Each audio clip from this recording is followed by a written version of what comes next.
Welcome to Mickey, Marvel, and More. Disney news, commentary, and opinion.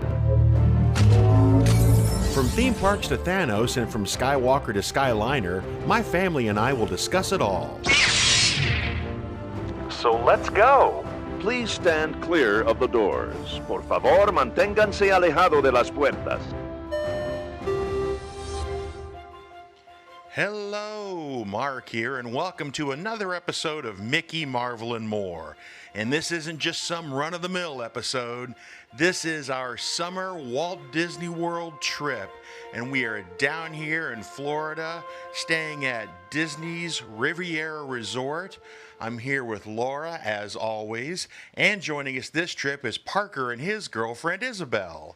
We will be doing all kinds of really fun things. Some rides that were down for refurbishment have reopened. We've got a lot of new things to experience, and we're going to go revisit some of our favorite old restaurants that we've been to time and time again, and we'll see if they've gotten any better or gotten any worse. So without further ado, I guess it's time to get with it because we have got a lot to talk about. So stick with us. Are we there yet? No. Are we there yet? No. Are we there yet? No. Are we there yet? No. Are we there yet? No. Are we there yet? No. Are we there yet?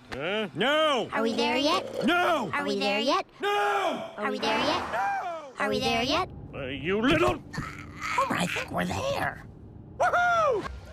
All right, we are sitting out on the balcony of our room at Disney's Riviera Resort. This is our second time staying here, and I've got to say, this is slowly becoming one of my very favorite resorts. It's got great views, great locations, Skyliner access. It is just absolutely amazing resort. Joining me as always is my lovely wife Laura, who is currently chowing down on a free Mickey Premium bar that we just received. Yeah, absolutely. Nothing better than a Mickey Premium Bar, which is my favorite ice cream treat. Vanilla ice cream enrobed in dark chocolate, crunchy on the outside, sweet and creamy on the inside. And like Mark said, this one was free. So nothing tastes better than free. Nothing tastes better than free. So hopefully she won't get any ice cream or chocolate on the microphone while we're recording. No worries. So as I said, we're staying at the Riviera Resort, and we're here with Parker and Isabelle celebrating their high school graduation just a couple of weeks before they head off to college. And I've got to say, if this trip has one theme to it, I think it's going to be this: crowds. I am shocked, and I think we all are. I think it's been a very long time, or maybe never, that we have been this time of year when it's the first week of August, right before school starts. And I've got to say, the crowds here are minimal. Yeah, it's crazy. We were in Epcot today, and it was a crowd level 1. Yesterday at Magic Kingdom, crowd level 2. Yeah, we don't know what to do with ourselves. And this refers to touringplans.com's touring plan guide, where they rank and review all kinds of different things about Walt Disney World, and they also have a planning guide, and they will rank each day 1 to 10 based on crowd levels. And we've talked about this before, but we are shocked, and I've got to say it's been a very long time that I've been on a Walt Disney World vacation where crowds were just not an issue at all. Yeah, generally speaking, the standby wait times for most attractions were pretty low. I noticed that today at Epcot. At Magic Kingdom yesterday, we had lightning lanes because we wanted to make sure that we did everything that we wanted to, particularly since this was Isabelle's first time in a Disney theme park, and we wanted to make sure that she had a good experience. Based on the way things went yesterday, we really didn't need them. No. I was totally surprised by this. So crowd levels are just really shocking us this trip. Plus, we've been looking ahead at the days to come, and the crowd levels aren't getting much larger. There's really only one day that's going to be like above a crowd level 5, and I think that's Thursday at Hollywood Studios, right, which we also have lightning lanes for just in case. Right. So right. Luckily we have that, but I mean, these crowds are just minimal and non-existent. So I want to start by talking about our DVC studio here at the Riviera. Like you mentioned, location is everything when it comes to this resort. The fact that you have Skyliner access directly to Epcot and directly to Hollywood Studios is a big deal. Also, because of where Riviera is positioned, you have a dedicated bus to Magic Kingdom. And it always surprises me how close we actually are to Magic Kingdom. It was a very short bus ride away yesterday.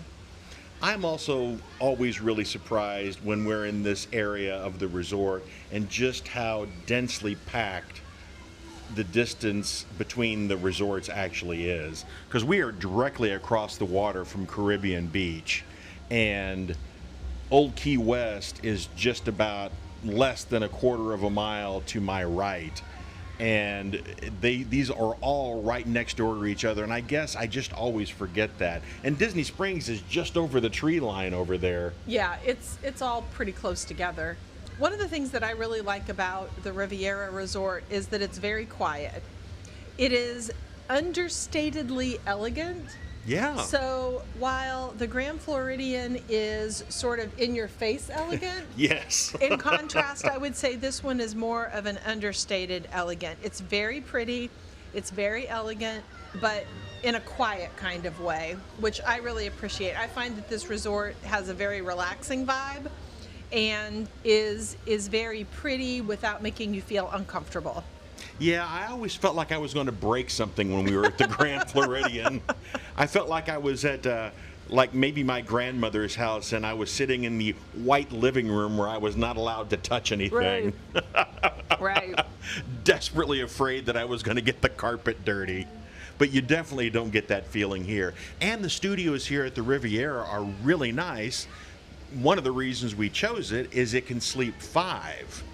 So we had a separate sleeping location for Isabelle and Parker, because this has the regular queen size bed, a queen size pull down Murphy bed, and a fold down full size bed right underneath the television. So there is plenty of room inside this particular studio, which is a little different than some of the other studios that are limited to 4. And by studios, I'm talking about the level of rooms in the DVC chain. Many of the studios have a split bathroom layout, but this one, but they sort of come in different varieties.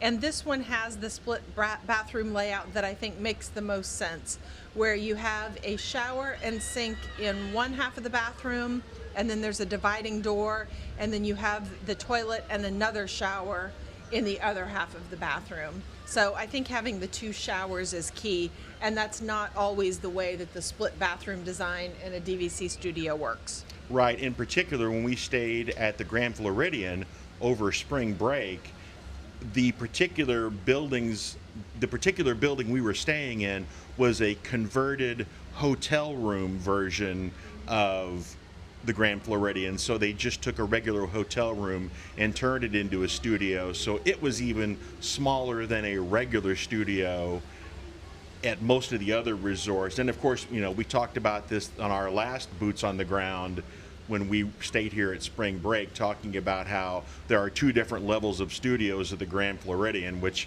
we've now learned is kind of a big deal. Right.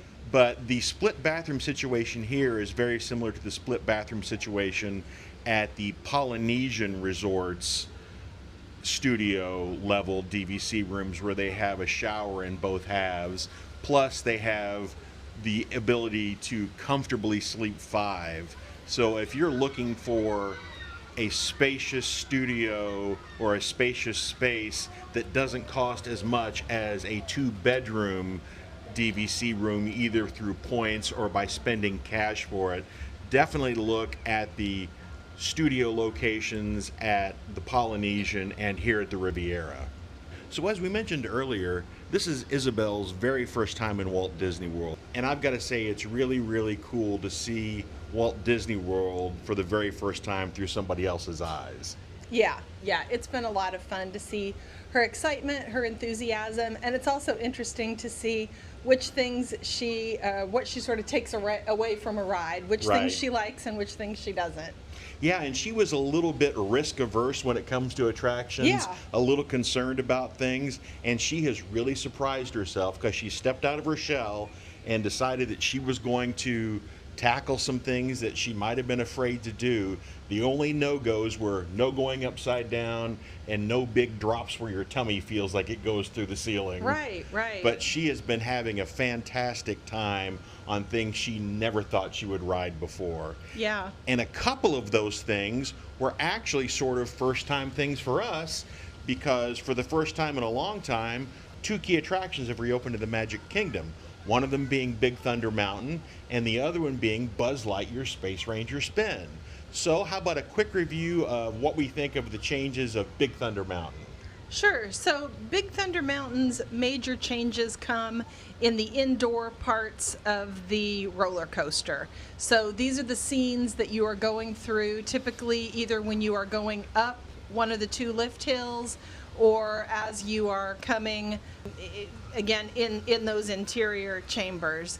I won't say what those are because I don't want to ruin the surprise, but both of them were a lot of fun and I think really well done. Yeah, the 2 new experiences that they incorporate into this attraction are really cool.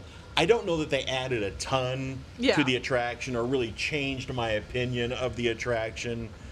And I'm not really sure I 100% followed the new story. Yeah. Because it wasn't super clear, but the things they added were very neat. One thing I will comment on was they installed a brand new track. Yeah. And I will say that the ride was very, very smooth. It's never been a particularly rough riding roller coaster, but it was very, very smooth this time. Yeah, it was a nice ride. Even though Parker and Isabelle have declined to be involved in the recording of any of this information for the podcast, they did give us permission to give their thoughts. And Big Thunder Mountain has turned out to be Isabelle's favorite attraction. Yeah, yeah. Which I thought was just really, really neat. And, you know, she was like, well, maybe it's just my favorite attraction because, you know, it's sort of a baby coaster. But it really isn't. No. And I think it's just really neat to see that that was her favorite attraction. And one of her other attractions that she very much enjoyed was another first time for us since it's reopened, Buzz Lightyear's Space Ranger Spin. Tell us a little about what the changes are in that attraction. Sure. So they have totally revamped the way that the gameplay works. So new laser guns, new targets that react in a totally different way. I will say I felt like the gameplay was a lot easier, more user-friendly. The guns now come off of the holders on the individual cars, and each person in the car has a different laser color. So one of you is red, one of you is green, which makes it a little bit easier to figure out which of those little dots that you're seeing on the target is actually yours. The targets also react with your corresponding color, so you know if you're actually the one that set it off or whether it was your partner or in the car. Or at least another green or another red set it off. Sure. And I will say, speaking of the little laser dots, what's really helpful is those laser dots are on all of the time now. Yeah. So you can see when you move your gun back and forth, okay, that's my dot. Yeah. And so if you get your dot into the center or at the side of the target, you get different points for each one of those according to what Parker had to tell me. And your gun flashes and the target flashes so you know you've made contact. Mm-hmm. And another thing that I didn't realize, was just pulling the trigger down and just letting it go, pew, pew, pew, and just shoot one after the other. Parker says if you pull the trigger back and forth super fast, it'll just keep shooting and shooting and shooting and shooting.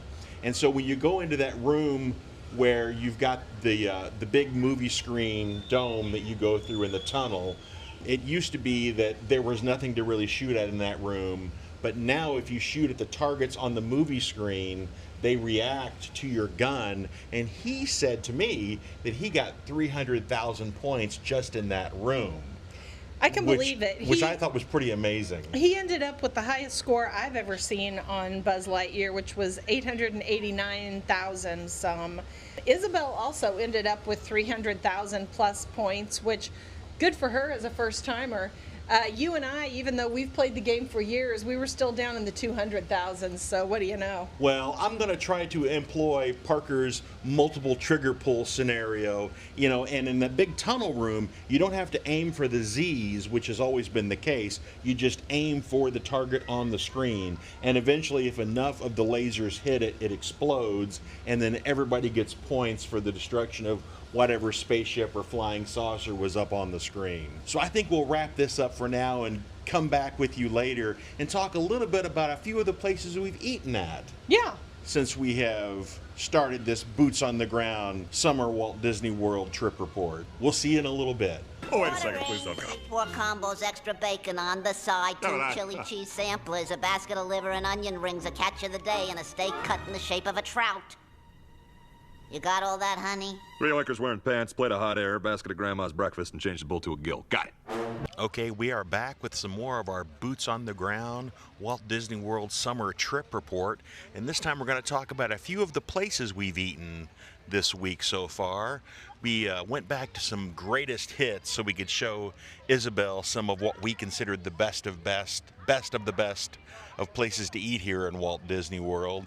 And the first place I think that we stopped at was Pecos Bill's Tall Tale Inn and Cafe. Yeah, we returned to this Magic Kingdom favorite. I'll say it's a past favorite. It sort of fell out of favor for a couple of years with some menu changes, but I would say they are back. I had a barbecue pork sandwich with slaw, and I really enjoyed it. I thought it was pretty good. Like you said, they've gone through several meal changes over the last few years, and a lot of Mexican, and then they kind of went back to Tex-Mex, and now they have sort of a mashup of Tex-Mex with burgers.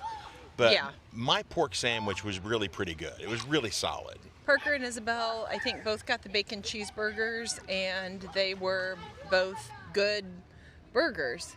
I think they were barbecue bacon cheeseburgers, so Yeah. they had some barbecue sauce on them. Also in Magic Kingdom, we went to Pinocchio's Village House, which has flatbread pizzas, and it was fine. Yeah. Both Pecos Bill's and Pinocchio's Village House have been at the top of our Park Bites list over the years of places that we like to go to eat. And the Pinocchio Village House in particular, they have really altered their menu a lot in the last 10 or so years. It used to be a nice mix of different Italian dishes and foods, but now it's pretty much strictly flatbread pizza. Yeah. And I would say that at best, it is okay pizza. I mean, it's theme park pizza at its best. It's about what you would expect. And they've got a variety of different pizzas. I had the all-meat pizza this time. I think you had the all-cheese. Yeah. I think Parker had the all-cheese, and maybe Isabelle had the pepperoni. Yeah. They were all just fine. So I'm going to say that Pinocchio Village House has definitely fallen out of favor with us. Right. If you're desperate and it's, you're just looking for someplace, it's got a lot of seating, which I think goes in its favor, so you don't have to eat outside. But as food quality goes, I'm going to say it's only fair at this point. Yeah, I agree. We also did a couple of quick service grab and goes at our resort, the Riviera Resort. We Which, did. by the way, we are coming to you live from poolside. That's right, live from poolside. We are boots on the ground. That is right. So we did a quick service dinner at Primo Piatta, which is their one of their quick service locations. It has Italian food.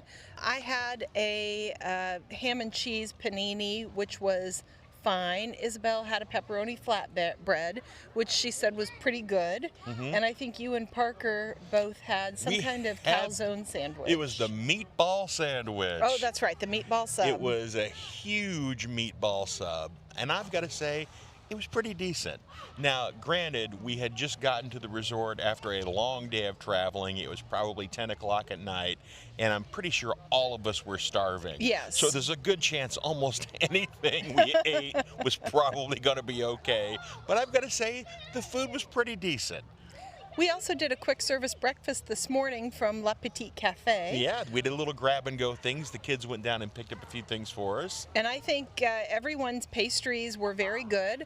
I had an almond croissant with a chocolate filling that was good. You had some banana bread that looked excellent. Yeah, I saw on the menu they had banana bread, so I said, just pick me up, a slice of banana bread.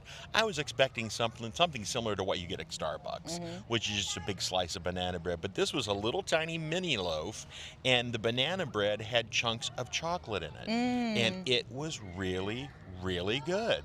Parker had a Mickey-shaped cinnamon roll that he said was delicious. It looked huge. Yeah, and it looked as good, I think, as it tasted. And then Isabelle got a chocolate hazelnut bombolina, which was a roll pastry that she also said was very good. Yeah, and she and I both got a couple of lattes, and they were pretty standard, fancy coffees that you can get just about at any sort of little grab-and-go place. But I thought it was pretty decent this morning. So carrying on with our quick service locations, we've also had a couple of quick service meals at two of the better locations in Disney World. One at Hollywood Studios is Docking Bay 7.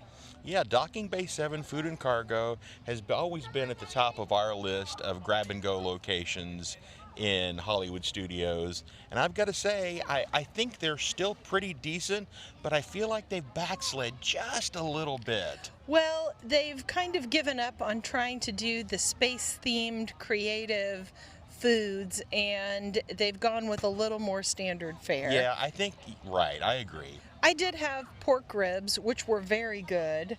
And I think you had... I had pot roast, and it was done in space cube style. They were little meat cubes. Interestingly enough, Parker and Isabelle both got the chicken tip-yip, which used to be cube-shaped. It did. But now is just regular shape. Yeah, it's just regular sort of chicken Which strips. is not quite as fun. It isn't quite as fun. The food was good, and in fact, again, on the better side It is. It is on the better quick side. service. I think I'm just let down a little bit because they have dropped the space-themed names. Yeah. I mean, they still call it tip-yip, but they've changed the way the food looks, and it looks, kind of generic now, which kind of takes away from some of the fun of the theming of being over in Batuu at Galaxy's Edge. But the food is still pretty solid, and I would definitely recommend it for somebody who was looking for a grab-and-go over in Galaxy's Edge. And the dinner menu is a little different than the lunch menu, we learned.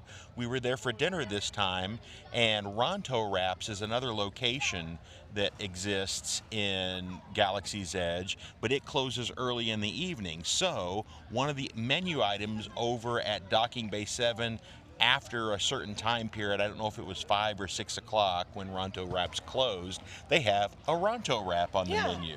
Which, if you're a fan of Ronto Wraps and you miss getting it during the day, you get another shot at it in the evening. It's basically a wrap with sausage and pepperoni, and it's very meat forward. Yeah. It's sort of an Italian wrap, and it's pretty decent. I've had it before. Then our best quick service meal so far this trip is old favorite Satuli Canteen over in Animal Kingdom. Yeah, I've got to say that hands down, this is becoming my favorite quick service restaurant on all of Walt Disney World property. Yes, they have continued with basically their same menu of bowls where you choose your base, choose your protein, choose your sauce, but it continues to be consistently very, very good. Yes, and they had something that was brand new this time that was a tuna dish. What was the exact name of it? It was the Ocean Moon Bowl. The Ocean Moon Bowl, that's right. And it was basically sushi-grade tuna mixed in a sauce with noodles and other various vegetables and edamame beans, and it was really, really good. It was just a little bit spicy to give it a little bit of a flavor, but it was such a good meal, and it was so fresh tasting. And the noodles were blue to kind of give it that Yeah. cool alien look to So it. yeah, over there in Pandora, they're still trying to cling to their space-based roots, where Yeah. Star Wars seems to be bailing on it over at Galaxy's Edge. Yeah. But I've got to say, the food bowls at Satu'li Canteen are not to be missed. Then we've done 2 sit-down meals so far Mm-hmm. this trip. Our first was at Garden Grill, which is a family-style meal with characters. Yes. And that meal continues to be consistently good. Yeah, it really is. I mean, they have rotated over the years some of the items they make available in the family style. Like, there isn't always mashed potatoes and macaroni and cheese. Sometimes it's mashed potatoes and some sort of a grilled vegetable, or macaroni and cheese and a grilled vegetable. But this time we got the full set. We got the mashed potatoes, the macaroni and cheese, turkey with gravy. It was a beef strip and with chimichurri sauce. Yeah. And beforehand we had a salad with dressing and vegetables and ranch dip. And you know, it's been a few years since we've been over at the Garden Grill. Like I said, we're trying to take Isabelle to some of our greatest hits. Yes. And it didn't disappoint. It was pretty good. And you forgot to mention one of the favorite parts of the meal, which was the cornbread and honey butter. Oh, yes. That was a huge hit with both Isabelle and Parker. And the dessert was a strawberry shortcake that was very good. Yeah, I was surprised. I didn't think it was. I mean, I figured, to me, the dessert always seems like an afterthought Yeah. at some of these family style locations. Like, we've been to the Woody's Barbecue, and that dessert was just sort of like mini little desserts that you can get at Sam's or Yeah. Costco. They're not very impressive. But this tasted very fresh, with fresh strawberries and whipped cream, and it was really good. Yeah. So still, 2 thumbs up, I think, for the Garden Grill, and the character interaction was decent, but they didn't cram it down your throat. Yeah. The characters, once they had been by, they could kind of read the room and see, okay, they've had their picture, they just want to wave and be silly. Yeah. And they were really fun. Yeah, it was a lot of fun. You got Chip and Dale, Mickey, and Pluto. Yes. Then our best meal of the trip so far Oh, has yes. been at Be Our Guest. Yeah, this meal was so very good. It was so good. And I've got to say that, you know, a lot of people have been criticizing the fact that they are still on this fixed priced menu. Mm-hmm. And people are talking about lack of options. But I didn't feel like there were a lack of options at all. Not at all. So for this fixed price, you get your choice of appetizer, your choice of entree, and a choice of dessert. And I'll be honest, I thought all of the options looked very good. They did. You and I both had the tuna tartare. Of course, this is a French-inspired restaurant because it is Beast's Castle from Beauty and the Beast. Mm-hmm. We both had the tuna tartare, and it was really good. Yes. It was sushi-grade tuna with a little sauce on it and some little brioche pieces of bread and a little spread and some salad greens, and it was really, really good. Parker and Isabelle both got the lump crab bisque soup, and they both raved about it. Yeah, they reported. Isabelle is a proclaimed soup girl. Yes. And she really loves her soup, and she said this was very good. I should also mention that the meal started off with bread service, Oh, yeah. which was traditional French baguettes served authentically in a brown paper baguette wrapper, and then some whipped butter with olive oil and salt, which was very simple, but oh so good. It was very good. I do remember in the past being there, and the bread service was still that kind of bread, but it was served in a basket. This was served very in theme with a French meal, and it was very good. Then for entrees, 3 of us got the filet mignon, which was served with mashed potatoes and green beans, which were very well prepared. And then Parker got the short rib, which he devoured. So Yes. I assume it was good. Yeah, and I will say that our steaks were all prepared exactly as we had asked for them. Yes, they were very tender and cooked perfectly. Isabelle asked for medium rare, we asked for medium, and all 3 of us cut them open and looked at them, and they were prepared exactly as they should have been. And the sauce on the steaks was good, and it was, of course, stacked on top of mashed potatoes. And the green beans are the kind of green beans I love. The super fresh green beans that have a little bit of oil or salt and pepper, maybe a little garlic seasoning, and they're still crispy. They're not soggy or just the color has faded. They were really good green beans. Then for dessert, again, we had options, and Isabelle and I both got the Blooming Rose, which was basically the gray stuff, which is a cookies and cream mousse. This one was in the shape of a rose, and it had a red velvet, sort of a very thin layer of a cake coating on the outside to make it look like a rose. I will say I thought the dessert was fine.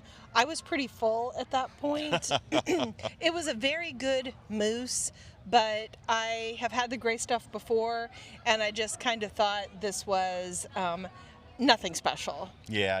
I had a creme brulee, an orange creme brulee, and it was really good.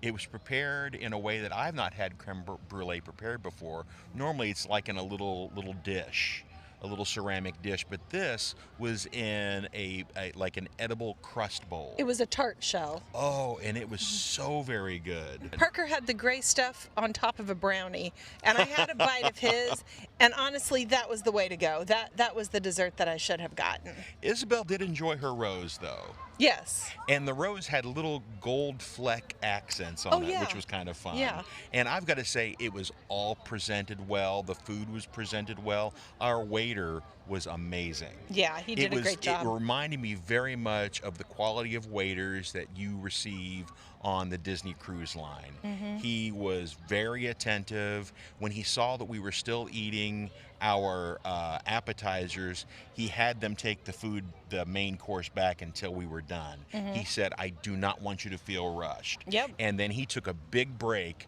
between when we were done with our meal and when the dessert came out. He said, because I feel like that people need time to rest before they have dessert. And I've got to say, unless you were in a hurry, that is really the way to do a dessert. You don't want to just keep shoving food into your mouth before you realize you're full. Well, I appreciate the fact that he read the room and was not overly concerned about rushing us through so he could turn the table. He really was concerned about our meal experience, and I appreciated that. Yeah, and another thing that we kind of noticed, and this is sort of a side note, that we feel like that the sit-down restaurants aren't as heavily populated with people anymore.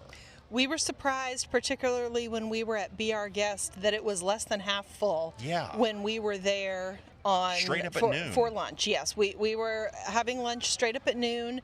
The crowd level at Magic Kingdom was a 4, so it wasn't like the park was a ghost town. It was nicely busy in the park. But again, still way lower than we've seen this time of year usually. Yeah. Garden Grill seemed to be pretty full when we were there. Of course, since it's a rotating restaurant, you can't really get a good view on how full the tables are because you only see the section that's immediately next to you. But, it did seem to be full. But that's something that I've heard other Disney commenters talk about, is the fact that Disney dining, particularly the table service dining locations, attendance and reservations are way down.